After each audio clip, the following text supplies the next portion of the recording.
Hola, muy buenos días para todos. La práctica de esta semana es fuerzas de fricción. Entonces vamos a analizar fuerza de fricción estática y fuerza de fricción cinética. Y para eso vamos a hacer uso de este video, ¿no? Entonces en el video básicamente lo que se tiene es un objeto en una rampa. Se va cambiando el ángulo de inclinación de la rampa hasta que el objeto se desliza, ¿no? Entonces al inicio, cuando no se mueve, está actuando la fuerza de fricción estática porque eso es lo que previene que deslice y una vez comienza a moverse, ya actúa la fuerza de fricción cinética, ¿sí? Entonces, vamos a comenzar a hablar un poquito de la estática y a mirar qué necesitamos, ¿no? Entonces, em, digamos que lo primero que tengo acá es un dibujo de un objeto que está en una rampa, el objeto azul, y básicamente, pues digamos, está una rampa con un ángulo pequeño, digamos 10 grados, y otra rampa con un ángulo de, no sé, 20 grados, ¿sí? En ambos casos, el objeto no se va a mover, ¿listo? Entonces, como no se va a mover, quiere decir que está en equilibrio estático, ¿sí? Recordemos que equilibrio estático es que la aceleración sea cero. Entonces, pues sabemos que se va a cumplir la segunda ley de Newton de esta forma y de esta forma, porque no hay movimiento ni en el eje Y ni en el eje X, ¿listo? Entonces, pues mirando las fuerzas que actúan en el eje X, recordemos que el peso es la flecha. Entonces, miremos las fuerzas en general. Entonces está la normal, está el peso y está la fuerza de rozamiento, que ahora sí la vamos a considerar, ¿no? Fuerza de rozamiento, ¿vale? Entonces, si queremos aplicar leyes de Newton, vamos a tener que descomponer el peso en su componente en X y su componente en Y. La componente en X es la azul agua marina y la componente en Y es la morada. ¿Listo? Entonces, si hacemos la sumatoria de fuerzas en X, vemos que es la componente en X del peso que corresponde a esto que está acá, o sea, al cateto opuesto a este ángulo, de manera que esa componente en X va con el seno del ángulo. ¿Listo? Entonces la componente X del peso es mg por el seno del ángulo, ¿vale? Y por el otro lado tenemos la fuerza de rozamiento. Entonces menos Fr. Y esto es igual a 0, ¿listo? Como en el eje Y también tenemos equilibrio de fuerzas, pues miramos qué fuerzas actúan en el eje Y. Entonces hacia arriba está la normal, ¿listo? Y hacia abajo está la componente en Y del peso, ¿no? Que como está con el cateto adyacente, pues es con coseno. Entonces n es igual a menos mg coseno de teta. ¿Listo? Y eso es igual a 0, ¿vale? Y esto es lo que vamos a tener para el caso estático, ¿sí? Estas dos ecuaciones. Ahora, la fuerza de fricción se va a comportar de manera muy rara porque a medida que yo voy cambiando el ángulo, pues va a tener un valor diferente, ¿no? Entonces, por ejemplo, en nuestra rampa que tiene un ángulo de 10, mire que la fuerza de fricción va a ser mg por el seno de 10, ¿sí? Y por el otro lado, para la otra rampa, lo que vamos a tener es que la fuerza de fricción tiene un valor de mg seno de 20, ¿listo? Y lo que quiero que usted note de esto es que la fuerza de fricción está cambiando, ¿listo? Entonces la fuerza de fricción está cambiando y se va acomodando dependiendo del objeto que tenemos y de lo que se necesita para que no deslice el objeto, ¿listo?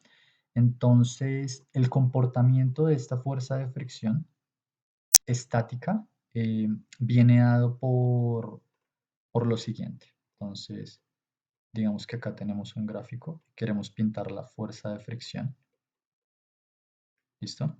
Y lo que yo les estoy diciendo, lo que estamos viendo de las ecuaciones es que la fuerza va aumentando, ¿sí? Para compensar la componente en X del peso, ¿sí? Entonces la fuerza va aumentando, ¿listo? Y llega un punto en el cual pues evidentemente ya no puede compensar, ¿sí? Y este punto se conoce, o sea, digamos que acá se conoce como la fuerza límite, ¿listo? La fuerza de rozamiento límite. Y esa fuerza de rozamiento límite tiene una expresión que ustedes de pronto ya conocen, que es μs por la normal. Es decir, la fuerza de fricción va cambiando de valor a medida que progresamos y en el límite, cuando ya está a punto de deslizar, tiene una forma que es el coeficiente de fricción estático por la normal. ¿Listo? El coeficiente de fricción estático por la normal. Entonces, Para esta primera parte lo que vamos a hacer es pues determinar el valor de este coeficiente de fricción. ¿Listo? Entonces, digamos que si unimos todos los resultados para este caso estático, voy a anotarlos acá. ¿Listo? Entonces, sabemos que en el caso límite, la fuerza de rozamiento vale μs por la normal. ¿Listo? Y también sabemos que la normal vale mg. No sé si, bueno, si tienen dudas de esta parte me dicen de pronto si voy muy rápido con el álgebra. Entonces sabemos que la normal vale mg coseno de teta. ¿Listo? Entonces, esa es la fuerza límite. ¿Listo? Y eso es igual a la fuerza de rozamiento, ¿no? O sea, porque estoy diciendo que la fuerza de rozamiento va variando y que llega un punto en el cual llega la fuerza límite. ¿Sí? Entonces, en ese punto la fuerza límite es igual a la fuerza de rozamiento. ¿Listo? Entonces estamos haciendo fuerza límite igual a la fuerza de rozamiento, ¿no? Y la expresión para la fuerza de rozamiento es esta que está acá. Es mg seno de teta. ¿Listo? Entonces vamos a anotarla acá. Mg seno de teta. ¿Listo? Listo. Entonces, de esta relación de igualar la fuerza límite con la fuerza de rozamiento, lo que podemos concluir es, no sé si lo están viendo, si tienen problemas de pronto con el álgebra, que este coeficiente de fricción lo podemos hallar de la tangente del ángulo. ¿Listo? De la tangente del ángulo. ¿Vale? Es decir, si usted sigue elevando la rampa hasta el punto donde llega al ángulo límite, el coeficiente de fricción estático corresponde a la tangente de ese ángulo. ¿Vale? Entonces, eso es lo primero que vamos a hacer, analizar el coeficiente de fricción estático. Y para eso, pues vamos a ir a la toma de datos. Entonces, pues lo que les digo, la idea es analizar este video. Y en esta primera parte simplemente van a usar el transportador, sí, el transportador, ¿no? Porque necesitamos medir ángulos, ¿vale?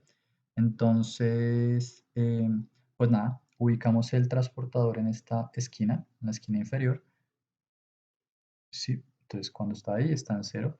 Y vamos a ir adelantando el video de manera tal que el muñeco esté a punto de deslizarse. Y cuando está a punto de deslizarse, que yo diría que es por ahí, ¿sí? Yo diría que es por ahí, o sea, unos 23, 24 grados. Ese ángulo límite, la tangente de ese ángulo límite corresponde al coeficiente de fricción estático. ¿Listo? Entonces, en esa primera parte, lo único que tienen que hacer es hallar este ángulo, ¿vale? Solo hallar ese ángulo y ya con ese ángulo usted está listo.